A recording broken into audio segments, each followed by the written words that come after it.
শহরের চেনা বাস্তবতাকে পিছনে ফেলে আজ আমরা পাড়ি দিচ্ছি এক অজানা রোমাঞ্চের খোঁজে। কলকাতা থেকে শিলিগুড়ি এই রাতের বাস জার্নি দিয়েই শুরু হচ্ছে আমাদের এক নতুন সফর, যেখানে আমাদের গন্তব্য উত্তরবঙ্গের বুকে লুকিয়ে থাকা অসাধারণ কিছু অফবিট গ্রাম, লাভা, কোলাঘাম আর মেঘেদের রাজ্য ইচ্ছেগাঁও। তবে পাহাড় পৌঁছানোর আগে কেমন ছিল আমাদের এই বাস জার্নির অভিজ্ঞতা, চলুন আজকের প্রথম পর্বে দেখে নেওয়া যাক কলকাতা থেকে শিলিগুড়ি যাওয়ার পুরো গল্পটা। ভালো লাগলে সাবস্ক্রাইব করতে একদম ভুলবেন না, আর ফেসবুক থেকে দেখলে ফলো করে নেবেন। তো যারা আমার মতো পাবলিক আর কি, হঠাৎ করে নর্থ বেঙ্গল ঘুরতে যাওয়ার ইচ্ছে হয়, তো তাদের ক্ষেত্রে ট্রেনের টিকিট তো সবসময় পাওয়া যায় না, তো তাই আজকে আমাদের গন্তব্য আমরা বাসে করে রওনা দেবো। অলরেডি টিকিট আমরা কেটে নিয়েছি, তো এখান থেকে আমরা রওনা দেব শিলিগুড়ি। তো চলো যেতে যেতে পুরো বাস জার্নির অভিজ্ঞতাটা শেয়ার করবো। এফটিসির বাসগুলো কীরকম ধরনের হয়, কতটা পরিষ্কার পরিচ্ছন্ন, সম্পূর্ণ তথ্য কিন্তু আমি তোমাদেরকে দেবো। তো চলো স্কিপ না করে পুরো ভিডিও। এই হচ্ছে সামনে আমাদের বাস, এই বাসে করে আমরা রওনা দেবো শিলিগুড়ির উদ্দেশ্যে। তো এটা হচ্ছে ভলভো 9400 সিরিজের আর কি বাস, এটাতে করেই আমরা যাবো, ফুল এসি আর কি। তো চলো ভেতরের কী কন্ডিশান এবং কতটা কি লেগ স্পেস, তোমরা বসলে কোনো অসুবিধা হবে কি না, সমস্ত কিছু তোমাদেরকে আমি এখন দেখাই। তো চলো বাসের ভেতরে যাই। পুরো বাসের কন্ডিশান এখনও কিছুটা বাকি আছে, 15-20 মিনিটের মতো বাস ছাড়বে। তো চলো তোমাদের বাসের কন্ডিশান দেখাই। আমাদের সিট হচ্ছে 45, 46 আর এইদিকে 43, এই কটা হচ্ছে আমাদের সিট। তো এই পুরো হচ্ছে যে আমাদের জায়গা, মোটামুটি আমার হাইট হচ্ছে যে 172 সেন্টিমিটার। তো আমার জন্য আমার বাউন্ড নেই, লেগ স্পেসটা ঠিকই আছে এবং এখানে চার্জারেরও ব্যবস্থা আছে। প্রত্যেকটা সিটের তলায় একটা করে চার্জারেরও ব্যবস্থা আছে। তো তোমরা যদি ফোন চার্জ দিতে চাও তো তোমরা দিতে পারবে। আর এই হচ্ছে কন্ডিশন, মোটামুটি পুরোনো টাইপের, পুরোনো বাস আর কি, খুব নতুনও বলবো না আর খুব পরিষ্কার পরিচ্ছন্নও বলবো না, মোটামুটি আর কি।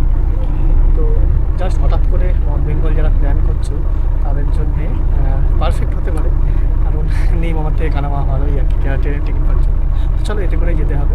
তো বাসের কন্ডিশানটা আমি তোমাদের দেখালাম, তো তোমাদের কী মতামত সেটা কিন্তু তোমরা কমেন্ট করে। তো শেষমেশ বাস ছেড়ে বেরোলো আমাদের ধর্মতলা থেকে, প্রচুর এক্সাইটেড, এই গরমকে কাটিয়ে একটু ঠান্ডার দেশে পৌঁছাতে পারলে যেন বাঁচি। তো চলো সকালে গিয়ে শিলিগুড়িতে তোমার সঙ্গে কথা হচ্ছে। কাকা এই বাসের মধ্যে ঘটি গরম নিয়ে উঠেছে, সমস্ত মানুষজন ঠিক সন্ধ্যের টাইমে, টিফিন টাইমে খাওয়া দাওয়া করছে। তো আমরাও খাওয়ার জন্য কাকাকে যখন জিজ্ঞেস করলাম যে কাকা কত করে ঘটি গরম, কাকা বললো 30, 40, 50। শুনে জাস্ট অবাক হয়ে গেলাম, মানে 10 টাকার ঘটি গরম কাকার কাছে কিন্তু নেই।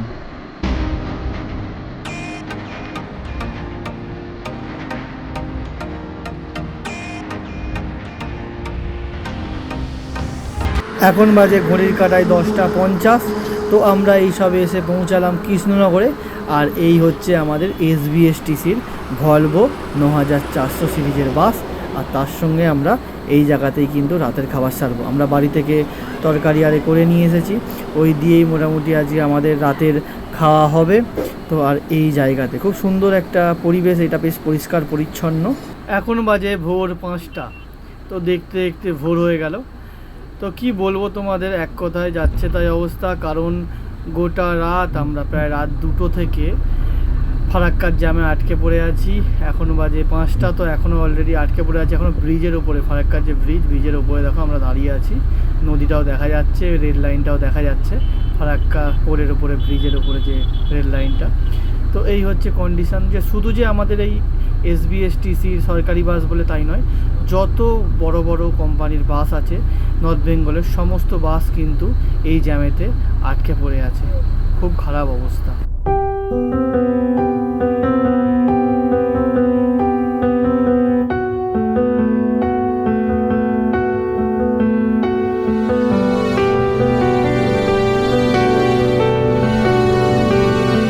বাস থেকে নামলাম 11:30টার সময়। আমরা মেনলি দার্জিলিং মোড়ে নেমে পড়েছিলাম, স্ট্যান্ডে আর যাইনি, কারণ আমাদেরকে আবার বাইকওয়ালা ভাইয়ার কাছে আসতে হবে, বাইক যে বুক করা ছিল আমাদের সেটা নেওয়ার জন্য। আমরা মেনলি তোমাদেরকে বলতে ভুলে গেছি, পুরো এই ট্রিপটা কিন্তু আমরা স্কুটি নেবো এখান থেকে, স্কুটি নিয়ে আমরা পুরো ওই ট্রিপটা করবো আর কি, পুরোটাই স্কুটি রাইড হবে আর কি।